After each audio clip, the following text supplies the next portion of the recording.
আসসালামু আলাইকুম।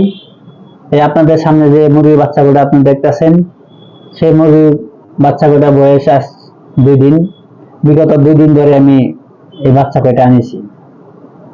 তাই এই খামার সম্পর্কে যার ধারণা আছে, তার পূর্ব অভিজ্ঞতা কিছু থাকে, সে খামার করতে পারেন, কারণ খামারে অনেক লাভ আছে।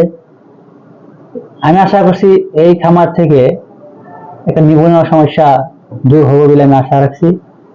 আর এই খামারে যেহেতু আমার পূর্ব অভিজ্ঞতা আছে বা খামার আমাদের পূর্ব আছিল, তাই খামারে অনেক লাভ আছে। গতিকে বাড়িতে বসে না থাকে, যার ক্যাপাসিটি আছে বা অভিজ্ঞতা পূর্ব আছে, সে খামার করতে পারেন, মুরগির খামার বা হাঁসের খামার যাই কিছু করেন করতে পারেন।